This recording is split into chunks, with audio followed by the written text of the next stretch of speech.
They just beat Alabama after beating Maryland, so now they're number 23. Yeah. And West Virginia's number 25. So Pitt trying to climb up, and Duquesne's off to a good start too. Duquesne, one of, I believe, 4 undefeated teams in, in the top. And it doesn't matter at this point who you just haven't lost, so they got to keep that going and see if it translates into Atlantic 10 play. All right, let's get to the lines. We got a lot of people on them. Mike in Blairsville, you are first tonight right here on Pittsburgh CW. How are you? Yeah, Bob, how you doing? I was just wondering, the first couple of series of the game yesterday, Connors, he was running the ball like you wouldn't believe, running people over and everything, and then he went missing until he caught the touchdown pass in the second half. Mm-hmm. And I was just wondering, is he a part-time player or? Well, Gene asked the same question based on yesterday. Yeah, that's what we were saying at the top of the show, a phrase I love at the top of the show. Top of the show. Did that ever win the Trade Award? No, but it sure could.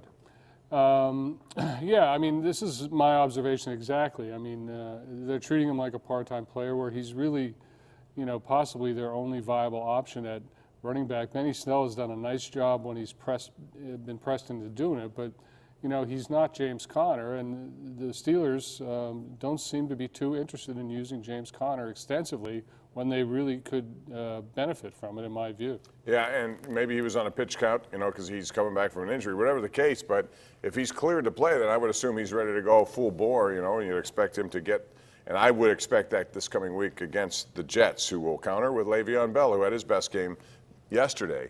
And I'm wondering how much motivation he'll have in this game. And also, the Jets' defense, you can say what they want, but they do have some playmakers in the secondary there.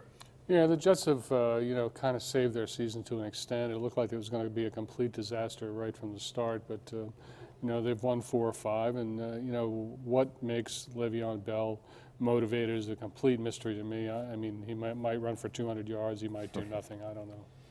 All right, let's go back to the phone lines at 412-575-2600. That's the number of the Borders and Borders hotline. Jack in Ohio Township joins us right now. Hey, Jack. And they ran against that 11 times.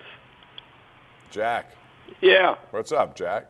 Hey, I watched the game again today, and I noticed in the paper they had the stats there about how many plays, how many pass completions, and so forth. So I went and charted that today, and yesterday they ran 11 times against a 9 or 10 man defensive front. They would put 6 guys on the line and put 4 guys right behind him and 1 safety about 10, 15 yards back. And they ran against that 15 times. They never deviated from it. They would run the ball, run the play the way it was called. They didn't make no play action pass off it or anything like that. They just run the ball. They had 14 passes that went to the line of scrimmage or 2 yards beyond it out of 38 passes. That's kind of their they consider expanded those run game, yeah. They consider those. Yeah, well, whatever. Their offensive philosophy is crazy. They're going to have to do something drastically to figure out what they're doing wrong. I'm not talking. All right. Thanks for listening to me. Yeah, sure. Anytime. The bottom line is I think they outsmarted themselves. That's quite simply what I think happened. They got a little too ahead of themselves with how many times they wanted to throw the ball. And, yeah, some of those were, kind of underneath passes. But I thought the pass, both of the White interceptions were just bad passes, especially the one across the field where he, trying to go one-on-one coverage with Deontay Johnson. Right. Everybody loves how Duck Hodges is not afraid to throw the ball down the field, but maybe he should be. Well, the arm string on that throw takes a big arm. You better get it there, and if you don't, you're going to have a problem with that.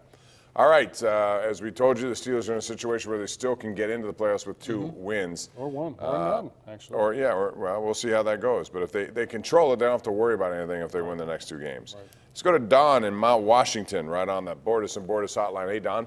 Hey, Bob. How you doing? How you doing, Gene? Hey, how are you? Yeah, I watched the Monday Night Football game tonight with Drew Brees, and his whole family went crazy, and congratulations to him. He deserves it. He's been doing it long. Do you think he's going to retire this year? No. Why would you? I wouldn't. That's true. I mean, he's having a good year. He really is. Oh, yeah. And as long have as a good night, believes, guys. All right, thank you, Don. But no, I would.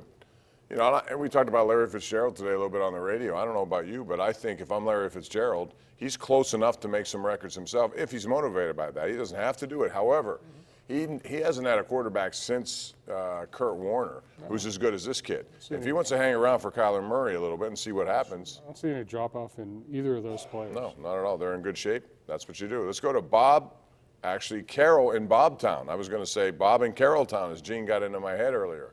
What's up, Carol? Hi, Bob. I love your show. Thank you for I'm calling. a faithful watcher. Appreciate it. And I had to call you tonight because I seen your beautiful family on PTL this morning. Yeah.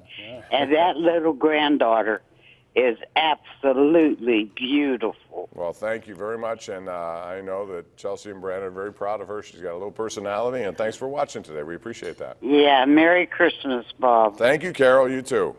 412-575-2600. That is the number to call. The Penguins are out in Calgary tomorrow. There was a trade today in the NHL, Gene, and the Penguins seem to be interested in Taylor Hall.